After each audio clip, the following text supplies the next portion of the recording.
Good morning and welcome into Big Talk, college sports with a Midwest perspective, blue collar and blue blood. I'm Dalton Shetler. That's Sam Sprunger. Sam, how we doing? It's Friday. It's Friday, and we get to talk about a game that is not getting ready to be played. It's already been played.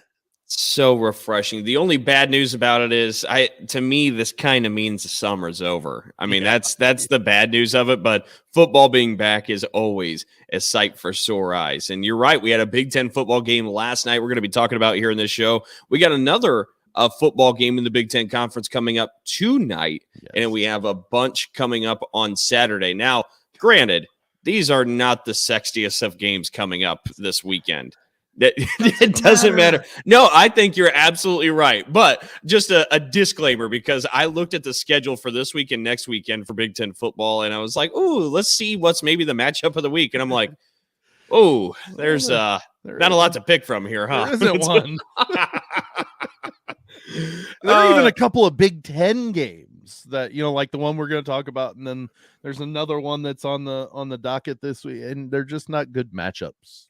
Well, and last night was a decent matchup, but I don't know. But the game might have been a little bit of a downer note. We were talking a little bit about this before we hit the air on this, and Nebraska-Minnesota was a game I was looking forward to. And when I got back from doing a couple of things and I got home and it's halftime, is when I strolled in, put the TV on, and it was 3-0 Minnesota. I was like, you know what? Big Ten football has arrived. We are fully back now, baby. 3-0 in 30 minutes. Iowa wasn't even playing. I mean, it was 3-0. Iowa. Yeah, probably.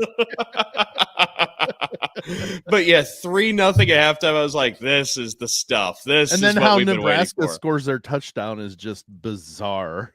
So just in case anybody missed what happened here, thank you, Sam, for opening the door to this, because this is just unbelievable. So Nebraska, who really was having a difficult time throwing the football, Jeff Sims, the transfer quarterback, came in. He only threw 19 passes in that opener. He ran a lot.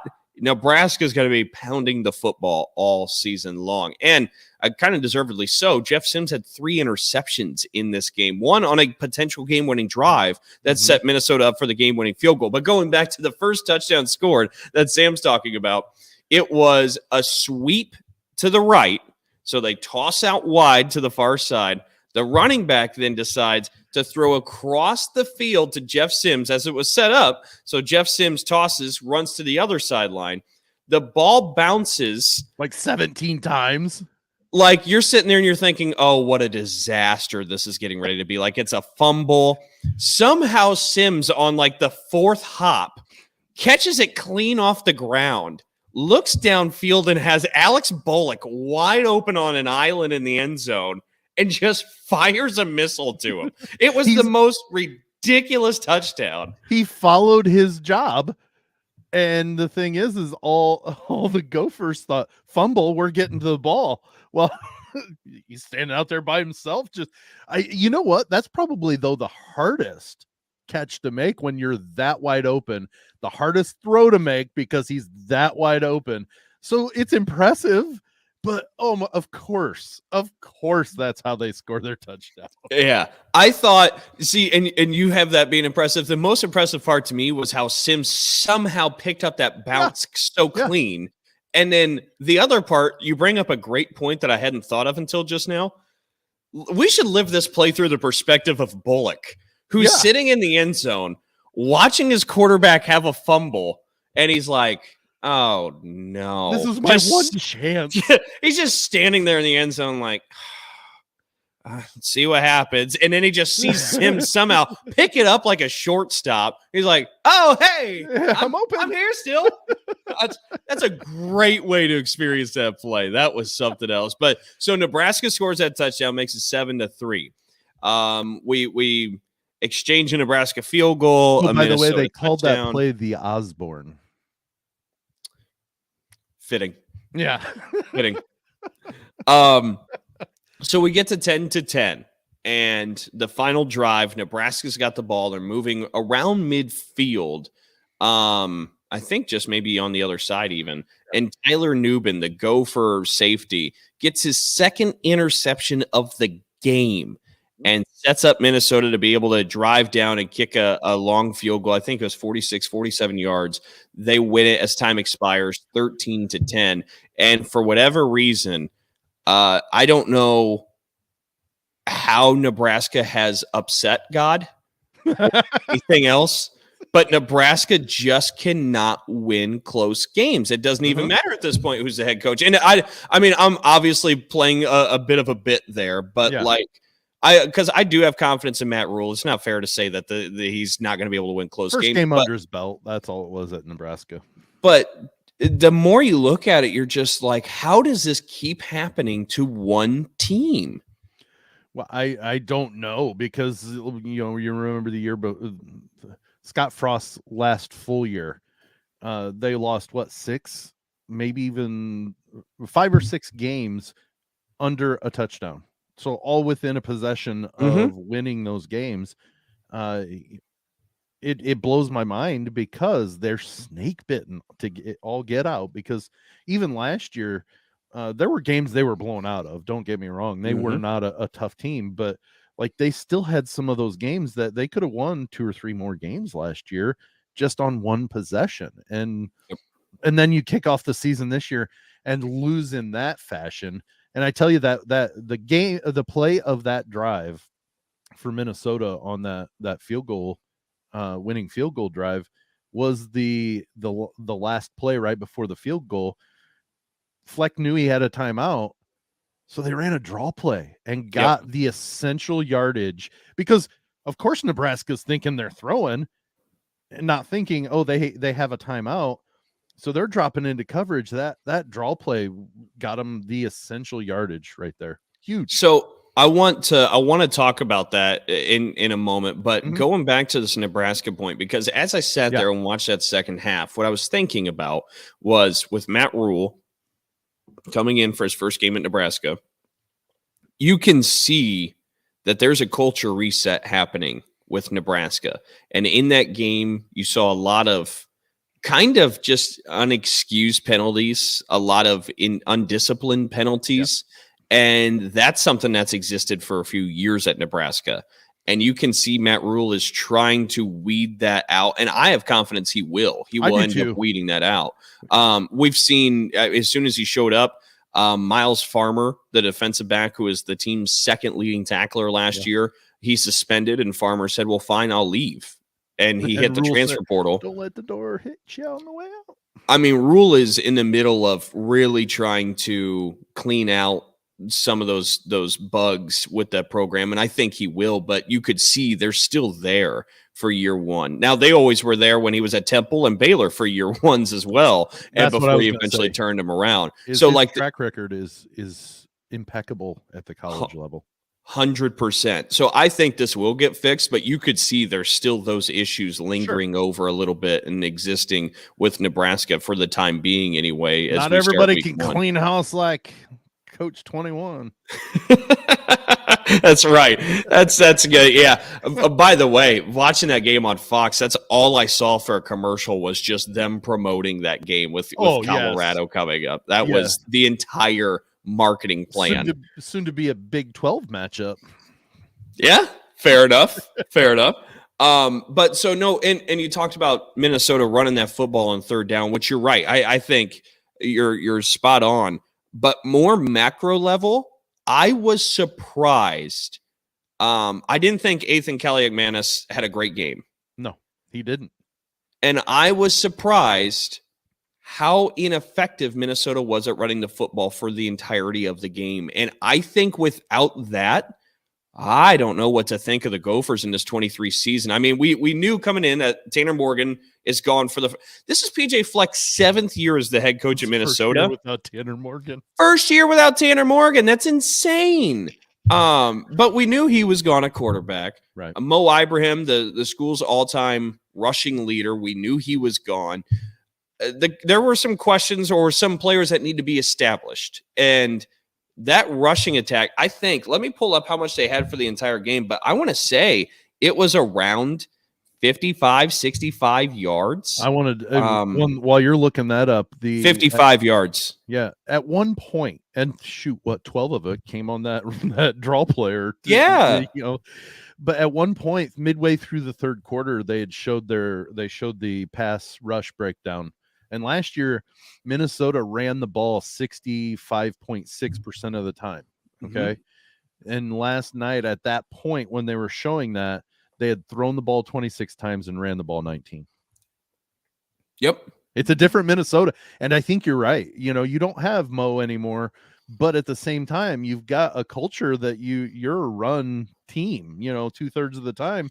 And they didn't do that last night. So what's the percentage you dropped?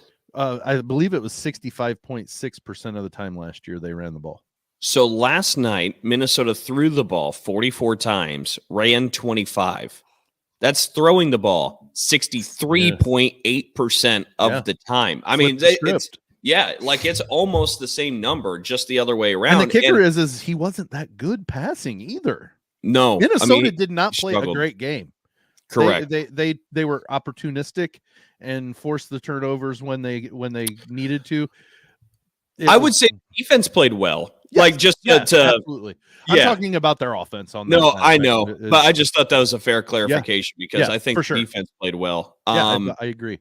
But looking big picture here, Sam, I have questions about the Gophers for the rest of the season if they can't run the football. I don't know if they do flip the script and this is the plan moving forward where 2/3 of the time it's going to be Athan dropping back and throwing.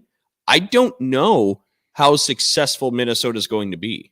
It makes me wonder, a lot of the prognostications before we actually kicked off was a lot of people picked Minnesota to be third in this division. And I don't know if that's a fair placement. If they're going to continue to struggle like this and they flip the script like they did last night, I don't know that I don't have them there anyways. But my point being is I don't know if that's a fair assumption of what they're going to be this year. Well, and there's certainly room for growth. And watching that game, all that stuck out to me too was, hey, it's week 1. All in all, they're 1-0. It doesn't matter. Yeah. Nebraska 4 turnovers. It looked like the beginning of the season, through and through. So there's definitely a way for Minnesota to move forward. But based on what we just saw, and barring that we see the same out of Illinois, Wisconsin, Iowa, Purdue, name whatever other team you want. Who am I forgetting out west? Oh, we just saw Nebraska, and we're not expecting very much from Northwestern. So we'll leave it to those 5 teams. I wouldn't put them third based on what we just saw. I'm expecting more from Illinois. I don't know if I'm expecting more from Purdue, but I know you are as the Purdue fan here on the show. But we'll see. You seem to meet that Homer. one. It wasn't completely Homer, okay? You resituated yourself when I said that. That's I just was waiting for it to drop. Is what I was waiting for you to give me more. Well, and to be fair, with the situations at Purdue, Wisconsin, their new coaches, I'm really not sure what to see. With Illinois, right. I don't know if they can keep the sustainability they created or the momentum, make it sustainable from last year. And Iowa, I don't know what to expect. Do you just bring in a couple transfers? Does it fix everything like a magic wand? So the West to me is open, but what I saw from Minnesota doesn't make me think they're going to be the ones winning this division. I don't either. I didn't, like I said, I didn't in the first place, but at the same time, this kind of just solidified that my doubts are still there, because my main doubt was, how are they going to move on from Tanner Morgan and Mo Ibrahim? You just, you don't replace those guys. And unless you're somebody like Minnesota or Ohio State or Michigan, or, the big guns, you don't replace big people like that and just not miss a beat. You know, there's going to be a learning curve, A, and B, it just may not ever get back to what that was. And I just don't know. I really like PJ Fleck. I really do. But I don't know, does he have enough to contend for the West? I just don't see it. Yeah, no, I'm kind of with that too. And I suppose we should note, Minnesota didn't have Chris Ottman-Bell last night, their number one receiver. Right. Brevin Spanford, I mean, there's discussion about top guy there because he's tight end, but he's one of the top targets for sure. There were some dropped balls by the receivers too that should have been catches. 100%. That hurt what is it? Caliac Manis. Wow, I pronounced it correctly. Look at you. That affected his numbers. Yeah, it's not fair. You give him an easy one. But yeah, those affected his numbers. But still, at one point he was 3 of his last 12 passes. Yeah, and not all of those are drops. Even if 2 of those are drops, you're still under 50%. There's still going to be a learning curve from him, and we saw it last year that he struggled some. I believe it was against Iowa when he had to play. Morgan couldn't play, and he struggled then. So you just don't know if now that he's the guy, is this going to work its way out? And I again just don't know and don't see it yet. It'll be interesting to see. So one Big Ten game in the books. Yeah, exciting. Got 2 more this weekend, not just one. I'm sorry. Northwestern and Rutgers play. I forgot about them on Sunday. That's right. We can. No, we won't forget about it, but we can kind of forget about it. What time is that game? It's noon on CBS. Dun, dun, dun, dun, noon on CBS. Dun. I was going to say kind of theme song for that game. Well, and I was looking at the schedules across the country. There aren't many games that are super enticing. There's one top game around the country. It happens Sunday night at 7:30. It's number 5 LSU and number 8 Florida State, which is going to be a good game. It was last year. Yeah. Your wife called the missed PAT. That's right, she did. I forgot about that. Oh yeah, that was wild. We should have booked a ticket to Vegas right then and there. That was a missed opportunity. But yeah, Northwestern Rutgers at noon on Sunday. I forgot about that. This weekend, Ohio State and Indiana play. The spread currently sits at 30, favoring Ohio State. I just wanted to chuckle out of breaking news. But they're 3:30 at Saturday. Ohio State expected by 30 with the spread. For the rest of Saturday's matchups, the game that Sam won't watch because it's a Peacock exclusive. Number 2, Michigan hosts East Carolina. That spread is 36. Joke's on you. I pay for Peacock for no commercials for The Office, so I will be watching it. I don't exclusively buy it for the sports, but I've got Peacock, so good enough. No, that totally works. It was funny. We actually in a couple of the other areas that I have my hand in, we ran a poll asking fans if they would subscribe to Peacock for the upcoming season. And if you're interested in the results, 49% came back and said no, they would not subscribe to Peacock. Said yes. Not 51. So 32% said they're already subscribed. So that's kind of your camp. Me. And then 19% said they would subscribe for the Big Ten football, that program. So I'm in the majority is what I'm hearing there. You're either already subscribed or I'm not doing it. Or you're just not going to. Those were the 2 biggest answers, and about 1 out of 5 said they would subscribe because of the Big Ten games coming to Peacock. I would say that's about right. I thought that was interesting. Yeah. I don't know. Getting back to the spreads, the one spread that really caught my eye was the Iowa-Utah State one. It's 25 points. I don't know that Iowa's going to score 25 points. Yeah. Because you know what? I don't care what 2 players is not going to all of a sudden just magically, like you said, wave a magic wand and everything's fixed. You still have the offensive coordinator making those decisions. And if he's anything like his dad, he's pretty stubborn too, and this will work. This will work. I think we've got enough sample size to say that Brian himself is pretty stubborn at this point. Well, that's my point. Yeah. I just don't see the fact that he's got the ultimatum that he's got to hit these certain things, but I just don't know that it's gonna. Will it get better? probably a little. I mean, you're putting better players into the mix, so it can't be worse.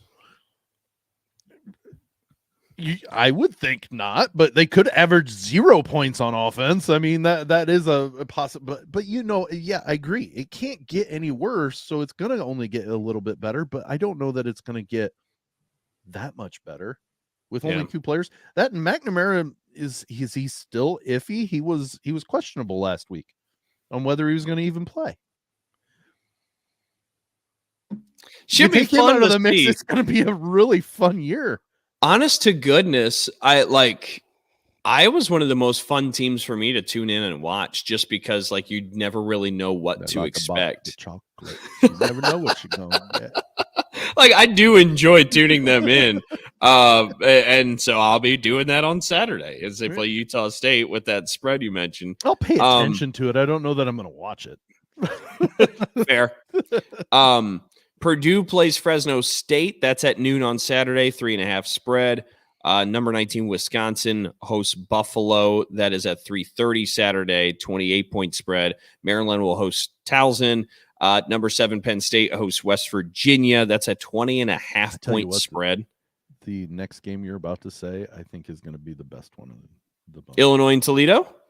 Yeah, fair enough. Toledo is tough. Oh, they're so good. For a MAC school, they're very, very good. I've seen somebody even go as far as to say they think they're going to be the TCU of this year and make the New Year's Six. Wow. I don't know how much I buy into that, but they're darn good.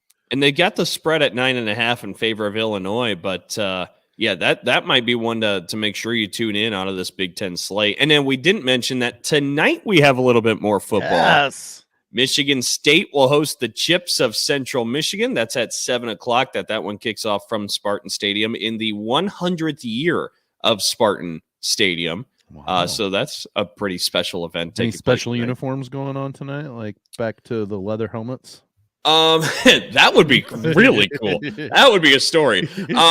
Michigan State actually released, I think, a few weeks ago, some of the new jerseys they're going to roll out. Uniforms look amazing. So they're not going with the black ones, but they're doing the green with that Greek key tonight for the game against Central Michigan, and it's going to be real nice.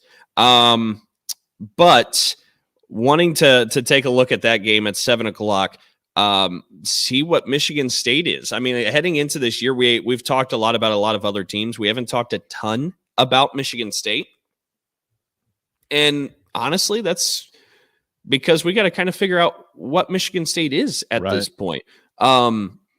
Spartans look really strong on the defensive front seven. The defensive secondary has been an issue for a few years now. We'll see if that gets shored up any or is helped out because that front seven. I mean, like that Michigan State's front seven is one of the better ones you're going to find in the Big Ten. Yeah, hands down. That defensive line, that linebacker unit is top notch. Offensively, a lot of question marks. There's no more Jaden Reed to throw to. There's no more Keon Coleman to throw to. He's at Florida State. There's no more Peyton Thorne throwing the football. So who's going to step up and make the plays out of that receiver room? A lot of eyes on Trey Mosley, who's going to, I mean, he's receiver number 1 for Michigan State heading into the year. Who's going to come out for quarterback to start off the season? We heard at the Tucker press conference that he wasn't going to announce, and we'll just see who runs out there to start the year. Oh, it's a great plan. I tell you what. Noah Kim, Caton Hauser, Sam Levitt. Which Spartan guys are going to be taking the snaps, and then running back room. Who ends up being the main guy and asserts themselves forward? That might still be figured out during game action between Nathan Carter, the UConn transfer, Jalen Berger, so on and so forth. There's a lot of questions to be answered for Michigan State, and hopefully we get a couple of answers tonight that you can take away from this one. But Central Michigan comes in, and this is a team that's done it before at Spartan Stadium. They had an upset against Michigan State, I think about 14 years ago. Not to be taken lightly, especially by a Jim McElwain coach team. It seems like McElwain's always got them kind of ready. They bring back 9 starters on defense. mean, it's a stronger defensive outfit. Offensively, they only have 4 starters coming back. But that's kind of the brief storyline scouting report heading into tonight's game. Well, in Central Michigan, there's some about interstate or intrastate rivals that they always kind of get up a little bit more for that team too. So not saying it's going to be an upset, but it could be a little bit of a tussle for Michigan State tonight because of those things you just talked about, those question marks. They're trying to find themselves too. That's the thing. And Central Michigan may have it figured out on their defense to where it's a big struggle for Michigan State tonight on offense, and watch they'll score 54.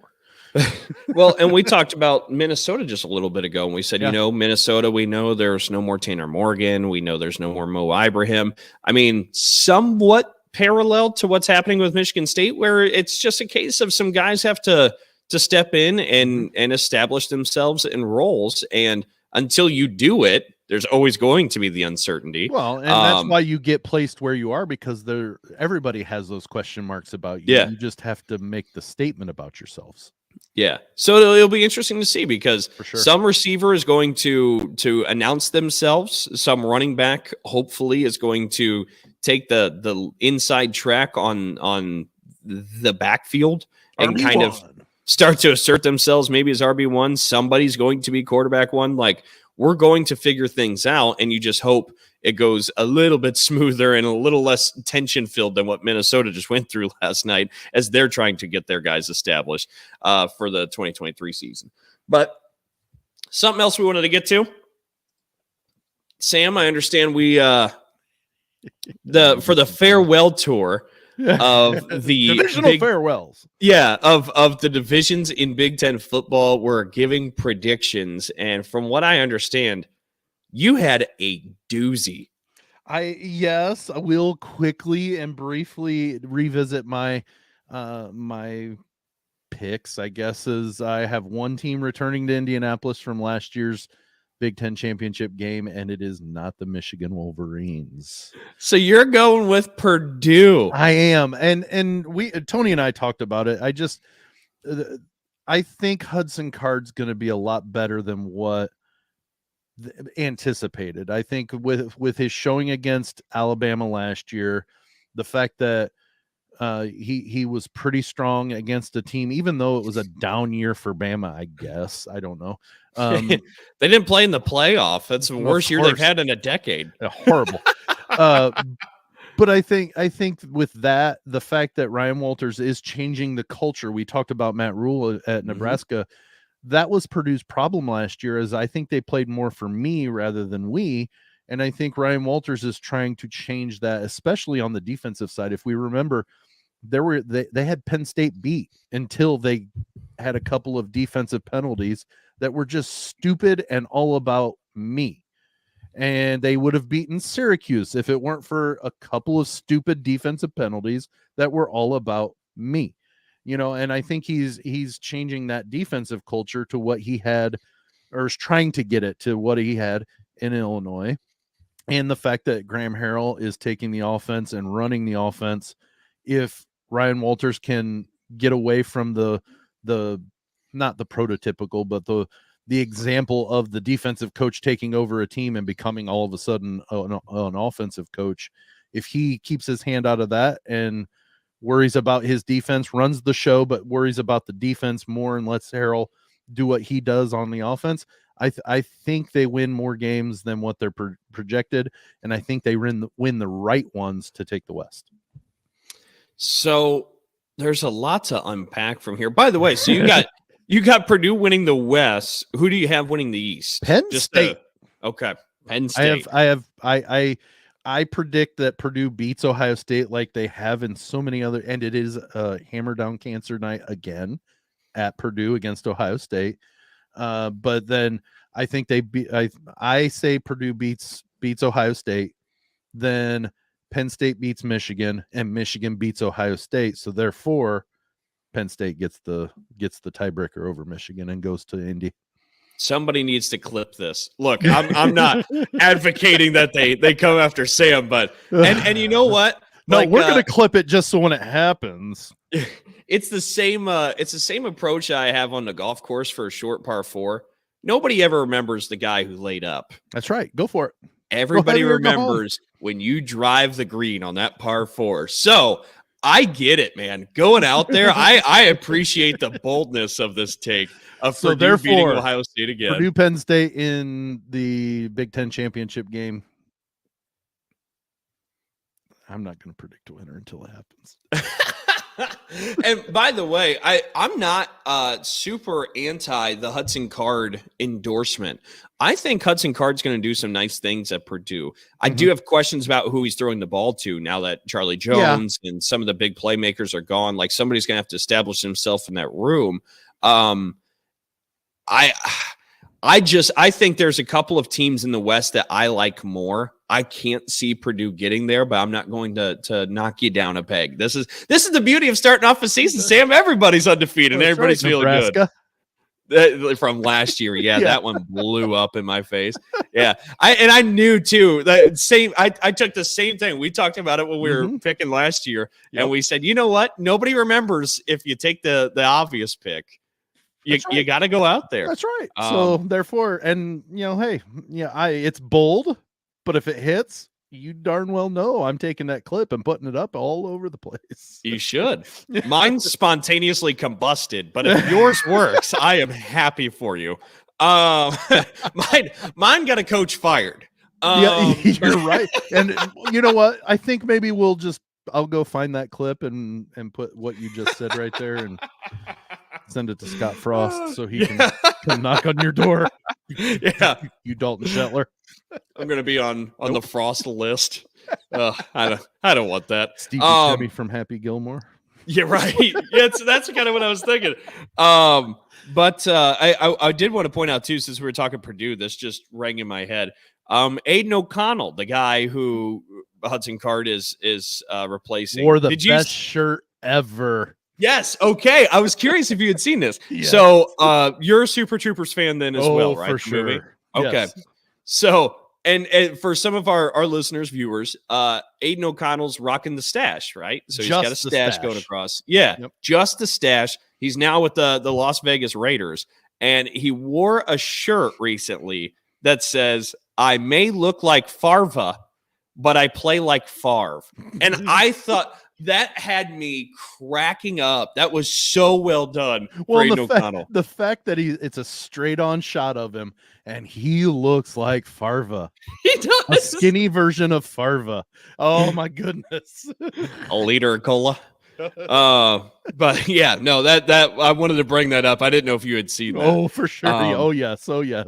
That is great. It's a beautiful shirt. I couldn't rock it but you got more than the stash going. That's right. I don't look like Farva. For my division winners, liter cola. I love that line. That's what else is there's so many in that movie you could go back to. The next person that says shenanigans is gonna get shot. Hey Farva, what's that place? Oh, you mean shenanigans? Oh. Oh, it's such a good movie. I've got to rewatch that one. For my division winners, I take a look at the West. Are you going milk toast? You are, aren't you? Well, what do you consider milk toast? I don't know that there's anything milk toast about the West. Oh, there have been, the fact that, what I was saying when we talked about it is Wisconsin just can't have 2 years in a row that they're not good. Okay, so I'm milk toast because I'm thinking it's Wisconsin. I think Luke Fickell in year one goes there. I don't damn that pick at all. Not at all. Either. Yeah, as I look around the West Division, like I said, everywhere has its challenges right now. For sure. I think with Iowa, like Iowa's got to get out of Iowa's way. Can Cade McNamara help fix it? That's a big question. For Purdue, lost Aiden O'Connell and Charlie Jones. Like that's a lot of playmaking that allowed them to outscore teams and win games. Like, how do they get around that? Illinois lost a top 5 defensive back, like NFL draft pick, and also lost. Lost Walters to Purdue to become that head guy. They lost another safety, a running back, the Brown brothers. There's a lot of question marks to me there if they can keep that sustainability. But I come back to in Minnesota, we just saw in Minnesota, I've already lost a little bit of confidence in respect of being a division champion. Right. In my mind, I don't put them in contention. Okay. Wisconsin, it's interesting too, because when you were talking about Purdue, you talked about the transfer quarterback Hudson Card that comes in. Wisconsin's quarterback, Tanner Mordecai. I mean, this dude is the real deal. He was so good at SMU. I think with a rejuvenated offense, I think him throwing the football and Braylon Allen still running it for Wisconsin, not to mention what the Badgers will do defensively. I just think in respects of talent, I do believe Wisconsin's got more talent than anybody else in that West Division. And I think Luke Fickell's good enough of a coach to be able to drive that ship to Indianapolis. So I think Wisconsin's biggest question mark is the fact that they've got a first-year coach. Yeah. Tanner Mordecai, while he is a transfer in, he is a somewhat proven entity with the fact of what he did at SMU. So I think that's their biggest question mark is how is Luke Fickell going to translate over into the Wisconsin, as the Wisconsin coach. That's the only huge question mark. And I don't even know if that's that big. It's their biggest one. Well, and as we just went around all those teams in the West, to me, it's the smallest question mark out of all the teams. So that's kind of how I just evaluate the West. That's where my Homer hat comes on to pick Purdue. Okay. Is they've got a bigger and maybe a couple more question marks. But the fact that they've got a running back that is a proven running back, Purdue, I'm talking, it kind of helped me think that if Hudson Card is that proven entity that he hasn't done yet, that they're not going to be as bad off as what a lot of people think. Yeah. So but I think Wisconsin is right there. I really do. And that to me is kind of how I went about it. I think that's the least questionable team heading into it, and I think they're the most talented. So I'm going to go Wisconsin. Shocks us all and goes back to if that happens. Oh my! Yeah, I was going to say this show might just shut down. I don't know how to react to that. If it'll just be an hour of for the East Division, Sam, a little more difficult, I think. I think the East is very difficult to pick this year. Who do you think most people are picking to win the East? I think most people are picking Michigan. I really do. You think most people are picking Michigan? I've heard. Let's say it this way: of the people that I've listened to or articles I've read, more than not have picked Michigan over the rest. And I get it. For Michigan, this is the most talented Harbaugh team I think we've seen, and they've just Gino Torretta picked them to win the national title. They're a talented bunch this year. Like I get it. 1-2 back-to-back Big Ten championships, been in the playoff in the last 2 years, and this team might be better than either of those two teams. So Michigan's sitting there. Who would you say people are picking the second most? Who did you pick? I picked Penn State. I feel like I'm hearing a lot of people pick Penn State, and that makes a lot of sense to me too, because a lot of people are picking Penn State because they think Michigan's going to beat Ohio State, but they think Penn State will beat Michigan. That's the one thing that I've seen is, and then they anticipate maybe an upset somewhere of either Michigan or Ohio State if they're picking Penn State. I picked Penn State the way I told you. I think they beat Michigan. Ohio State gets beat by Purdue, and then Ohio State gets beat by Michigan. Forces the tiebreaker between Penn State and Michigan is what I've summoned up in my gut. And, fair enough. And I think I'm not going to be able to find what I'm looking for quick enough.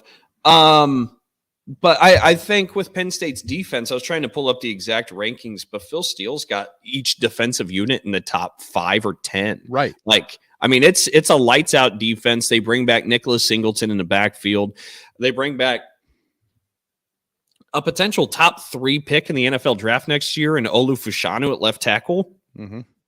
And they bring Drew Aller in, who a lot of people think might be a bit more dynamic than what Sean Clifford was. So, like, to me, Penn State makes sense too. I get why that's a hot pick. Like, I don't necessarily disagree with you. But you know what's funny to me? You always come back to Ohio State. We've spent a lot of time talking about an East winner, and we have not talked about Ohio State. Nobody right now seems to be putting stock in Ohio State. That's where I'm going to go. I'm going to go with Ohio State. And to me, I just think it sets up as a perfect storm where you have everybody maybe focusing on the other teams. And for whatever reason, like Ohio State seems to be under the radar to me. As the number 3 team in the country. Isn't it weird? It's amazing.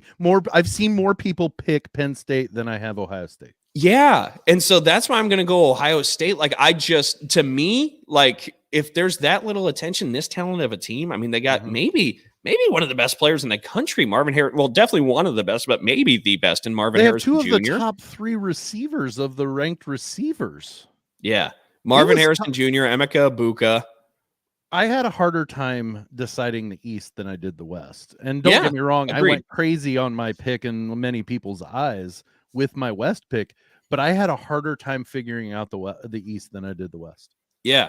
And so you talk about those couple of top receivers. They bring back Travion Henderson. The backfield is still the same. They do get new quarterback. Kyle McCord's been named that starter. He gets the job over Devin Brown, but we're expected to see both of them. But to me, I just kept looking at it and I'm like, Ohio State not getting attention just doesn't seem dangerous. I think it makes them more dangerous. And so to me, I think it's going to be Ohio State. By the way, like, besides Ohio State and all the talent we just mentioned and the fact that they're number 3 in the country, Ohio State was a field goal away from probably winning the championship last year. They were this far away from going to the championship game.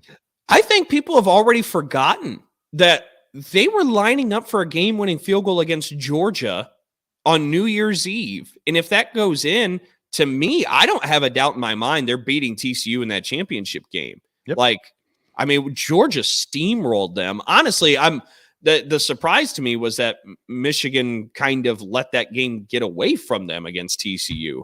Had Michigan not let that game get so out of hand early, I think they win. Yeah. Yeah, 100%. Like, Michigan was the better team. Sure. It just was a mismanaged, misexecuted game by them. But to me, I don't doubt Ohio State wins it all if that field goal goes in. Yeah. And so now, like, we would be coming into this year where all of a sudden it would be Ohio State favored by everybody because they're the reigning national champs, even though they wouldn't have won the Big Ten. They would have lost the Big Ten to Michigan, but won the national championship. Like, I don't know. To me, it seems like there's so much talent, success there. And again, they were so close to winning a national championship last year. Nobody's even picking them now. So I'll go in that lane. I'll take the lane that's less attention received and see if they go. Dalton. I don't think it's blah this year. Nobody. Blah. Now, look, don't get me wrong. I have not. Go Penn State, Purdue, and I'll say you're going out on a limb. Don't get me wrong. I haven't flipped over every stone out there, but I haven't seen anybody pick Ohio State. I know somebody has out there. I've seen, but I literally have seen more for Penn State than I have for Ohio State. So I don't see it as blah. Like I think it's crazy that this is where we are entering the 2023 season. By the way, we are just to be honest here with the listeners, we're a little bit in advance here this morning. And as we're taping this, we just got some breaking news come across I want us to react to real quick before we wrap up the show. A report comes out from ESPN's Pete Thamel that the ACC is voting to invite Stanford, Cal, and SMU to join the conference in all sports starting in 2024-2025. So they have officially done this.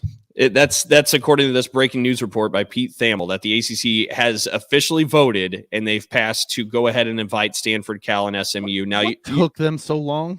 Well, and you know what the formalities that, like, there's a couple more steps to go here, right? Like they have to accept, they have to put their letter to the Pac-12 or SMU, wherever. Like, so there's a little more to go. But I just wanted us to talk about it because even though football season is underway, conference realignment season never sleeps. And now on the Atlantic coast, teams like Cal and Stanford will Those be traditional Atlantic Coast teams, you know. on the Atlantic coast. From the Pacific to the Atlantic, the ACC's got them all. My question is was it original?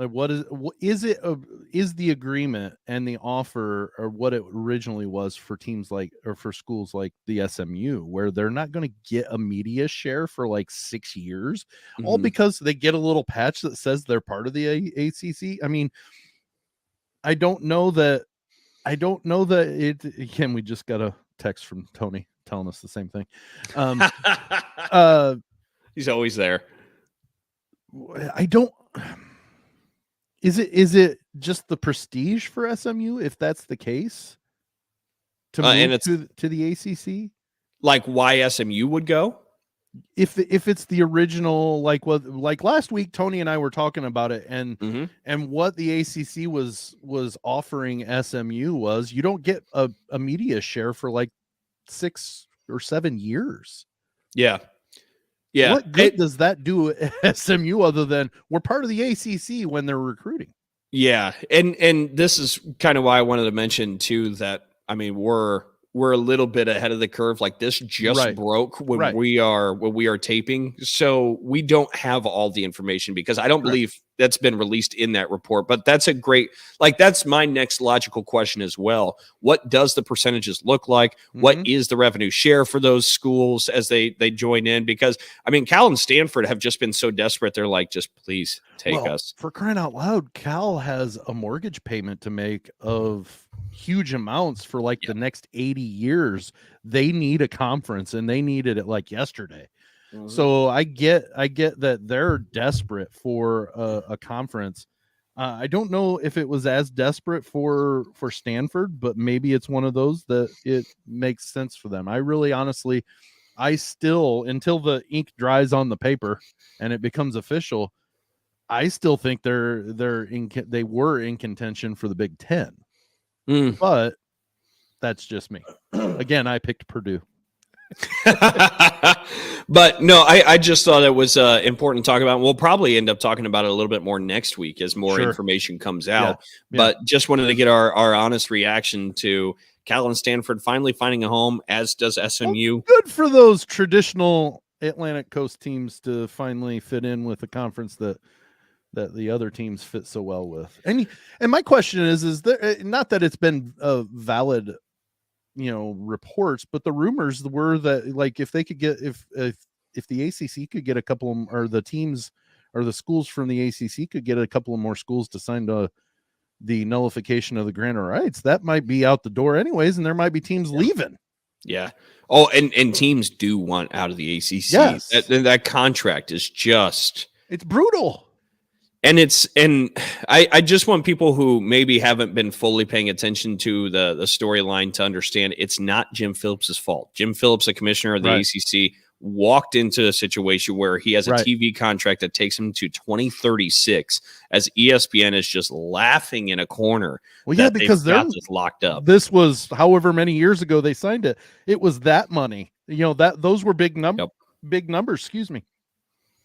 Now it's laughable because the market's inflated so much. And the Big Ten signed the deal that they've got. And now the ACC schools are like, just like dumbfounded. Well, and that's what, like, I mean, some of these schools just like Rutgers is making like $40 more million than some of these ACC schools, $30 more million. Like, it's insane. Probably than Clemson. Yeah, like, honestly, like, I mean, it's wild. And that's what the ACC teams are kind of looking around and they're like, well, this is just not right. Like, what are we? So we'll kind of see if they're ever able to get out of it. But boy, that contract appears to be pretty binding for a couple of those ACC schools. But all right. So anyways, maybe we'll end up getting some more news on that next week and we'll be able to talk about that. But for now, that's going to wrap up this edition of Big Talk. Sam, on the way out the door, let everybody know where they can find us. All right. On the TikToks, the Instagram, and the platform formerly known as Twitter, we are at B1G_talk. That's B1G, not BIG, Dalton. B1G_talk, Big Talk. On Facebook, we are B1G Talk, Big Talk, not all Big Talk, just Big Talk. That's it. Big Talk. And it says twice a week down there for the ASAP network. As of right now, we're going to stay at one time a week, and we're going to maybe speed up the analysis and the previews of the games so we can get it all in one episode and cover everything else that we want to cover. Just some things have presented themselves that are preventing us from doing twice a week. That may change in the future. It may stay only once a week. I don't know yet. But catch us on the ASAP network, live streamed every week on Friday, at the very least right now, every week on Friday. Later that day on Lounge Media Group. We also will be, before in the near future, be on Lounge Media Group Radio once 24/7 broadcasting happens on the radio side there. And if you miss our live stream and just have to watch the facial expressions that I make or that Dalton laughs at or whatever, you can find our live stream, our recording of our live stream on Spotify. But if you just want to listen, anywhere you find podcasts. Very good. Well, a big thank you to all of you for tuning in and joining us for another edition of Big Talk, college sports with Midwest perspective, blue collar and blue blood. All right, everybody, enjoy the Big Ten football season getting kicked off. Go out, enjoy all the games you can here this weekend. And for Sam Sprunger, I'm Dalton Shetler. So long. See ya.